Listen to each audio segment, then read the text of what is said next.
পরিমাণে মাহফিল হয়। এবারে সাগির তথা উপমহাদেশের মধ্যে বাংলাদেশের মতো মাহফিল পাকিস্তানও হয় না, ইন্ডিয়া হয় না। বাংলাদেশে যে পরিমাণে হয়, হাজার হাজার মাহফিল প্রতিদিন হয়। আর শীতের দিন তো কোনো সিজন বাদ থাকে না, এমনকি কোনো কোনো জায়গায় গরমের দিনও হয়। এত পরিমাণে মাহফিল হয়, একটা জিনিস খেয়াল করছেন কি, এই যে এত পরিমাণে বয়ান হচ্ছে, মুসলমানদের নৈতিকতা কি ভালো হচ্ছে নাকি দিন দিন খারাপ হচ্ছে? খারাপ হচ্ছে। আমার অনেক শীত লাগতেছে, ঢাকায় তো আমরা ফ্যান ছেড়ে ঘুমাই, এখানে অনেক শীত, শরীর কাঁপতেছে আমার। তো এত পরিমাণ মাহফিল হয়, আমাদের ইসলাম আত্মার সংশোধন কিন্তু বয়ান যে পরিমাণ হচ্ছে এতটুকুন হচ্ছে না। কথা ঠিক? অনেকে কথা বলতেছে, এগুলো কিন্তু আমি পছন্দ করি না। বয়ানের মাঝখানে কেউ কথা বলবেন না, মেহরবানি করে কেউ কথা বলবেন না। এত পরিমাণ মাহফিল হচ্ছে, হযরত উলামায়ে কেরাম, মাশায়েখে কেরাম, খুতাবায়ে ইজম এত নসিহত করতেছেন, কিন্তু আমাদের ঈমান, আমল, আমাদের চরিত্র, আমাদের রফতার গুফতার কিরদার দিন দিন খারাপ হচ্ছে। কথা ঠিক কিনা ভাই? ঠিক। এর কারণ কি? এই বিষয়টা অত্যন্ত গুরুত্বপূর্ণ একটা কথা। আমরা জানি যে মাহফিলের সাথে সংশ্লিষ্ট তিন শ্রেণীর মানুষ। কয় শ্রেণীর মানুষ? প্রথমত মাহফিল কর্তৃপক্ষ, দ্বিতীয়ত বক্তা, আর তৃতীয়ত হলো শ্রোতা। এই যে এত পরিমাণ মাহফিল হচ্ছে, কিন্তু মানুষের আশা অনুযায়ী মানুষের ইসলাহ হচ্ছে না। এর পিছনে এই তিন শ্রেণীর লোকই দায়ী। সবাই না, আগে বলে রাখি, সবাই না, ম্যাক্সিমাম বা অনেকেই যারা মাহফিল করে তাদের নিয়ত থাকে যে একটা মাদ্রাসা বানাবো। সবার না কিন্তু, আবার কেউ ভুল বুঝা আমার নামে বদনাম ছড়ায় না। সবাই না, নিজের কান দিয়া শোনা, নিজের চোখ দিয়ে দেখা, তাদের বক্তব্য থেকে আমি নকল করতেছি। মাদ্রাসা আছে তো মাদ্রাসা ফান্ডে টাকা জমা করার জন্য মাহফিল করে। সংগঠন আছে তো সংগঠনে টাকা জমা করার জন্য তারা মাহফিল করে। মসজিদ উন্নয়নের জন্য মাহফিল করে। কিন্তু অনেক এরকম মুখলিস মানুষ খুব কমই আছে যারা মানুষের ইসলাহের নিয়তে মাহফিল করে। কথা ঠিক বললাম না ভাই? ঠিক। মাহফিল করছেন কেন? মাদ্রাসার অবস্থা বেশি একটা ভালো না। হযরত উলামায়ে কেরাম, মেহেরবানি করে রাগ করবেন না, আপনি সবার কথা বলতেছি না, সবার কথা বলতেছি না, এগুলা বলা দরকার। মাহফিল করতেছেন কেন?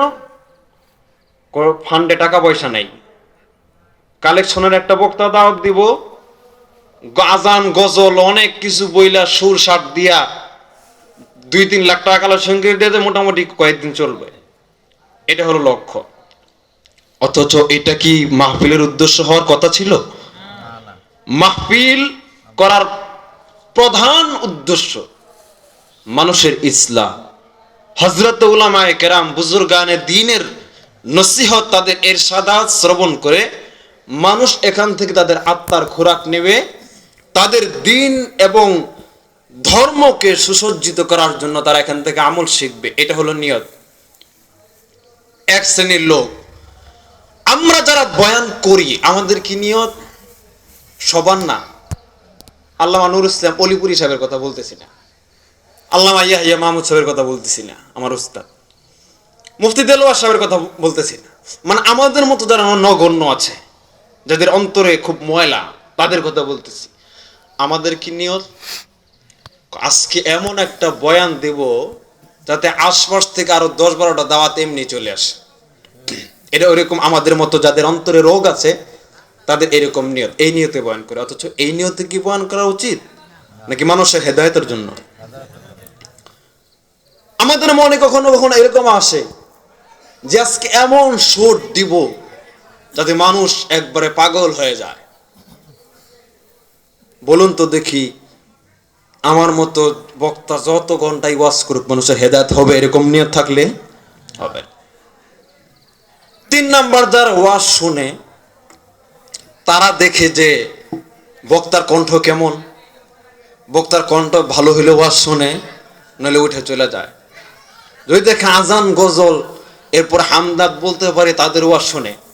অথচ মুহাদ্দিসিন মুফাসসিরিন যাদের সুর নাই, তারা ঠান্ডা মাথায় আলোচনা করতেছেন, তাদের ওয়াজ তাদের কাছে ভালো লাগে না। কথা ঠিক বললাম না? ঠিক বললাম? আরেকজন জাহেল, যার ইলম কালাম নাই, কোরআন শরীফের ঠিক মতো তর্জমা করতে পারে না, হাদিসের ইবারত পড়তে পারে না, দ্বীনের তাফাক্কুফি দ্বীন পরিপূর্ণ নাই, এই লোকে বিশাল সুর দিয়ে আওয়াজ করতেছে, তার ওয়াজ বলে 1 নাম্বার ওয়াজ। অথচ যিনি হাদিস পড়ান, বুখারী পড়ান, যিনি তাফসীর পড়ান, তার ওয়াজ বলে ওয়াজই না। এরকম মন্তব্য আমাদের শ্রোতারা করে। এই জন্য যারা মাহফিল কর্তৃপক্ষ, তাদের নিয়ত গলত, যারা আমরা ওয়াজ করি তাদের নিয়ত গলত, যারা আমরা ওয়াজ শুনি তাদের নিয়ত গলত। সঙ্গত কারণে এত পরিমাণ মাহফিল হয়, আমাদের ইসলাহ হচ্ছে না, আমাদের নামাজ সুন্দর হচ্ছে না, আমরা প্রতিদিন মাহফিল শুনি, ফজর নামাজ পড়ি না। আমরা 16 বছর 17 বছর ধরে মাহফিল শুনি, আমার নামাজ এখনো শুদ্ধ হয় না। আমি এত মাহফিল শুনি, এরপর আমার আত্তাহিয়াত দুরূদ শরীফ এখনো সহি হলো না। তাহলে এই মাহফিল শুনে কি লাভ হইল? কথা বলেন, কিছু লাভ হয়েছে কি? এজন্যে আমরা যারা, আলহামদুলিল্লাহ, আমি তাদের প্রতি সুধারণা করি, যারা এখানে আয়োজন করছে, আমি মনে করি যে ওনারা হয়তো মানুষের ইসলাহের উদ্দেশ্যে করছেন। ওনাদের কথা আমি বলতেছি না, ভুল বুঝবেন না আবার কেউ। তো মাহফিল করতে হবে কিসের নিয়তে? মানুষের ইসলাহের নিয়তে। আমার ওয়াজ করতে হবে মানুষের ইসলাহের নিয়তে। আল্লাহ পাকের বাণী, রাসূল করিম সাল্লাল্লাহু আলাইহি ওয়াসাল্লামের ইরশাদাত মানুষের কাছে পৌঁছে দেওয়ার জন্য। বাল্লিগ মা উনজিলা ইলাইক। আর যারা ওয়াজ শুনবেন তারা আসবেন কি জন্য?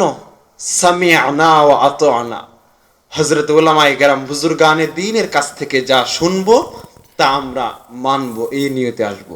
সুর দেখ বা না দেখ, সুরের পিছনে পড়বেন না, সাবধান, সুরের পিছনে পড়বেন না। আজকে বাংলাদেশের মানুষ সুরের পিছনে পড়ে গেছে, সুর ছাড়া তারা ওয়াজ শুনতে চায় না। এটা মহা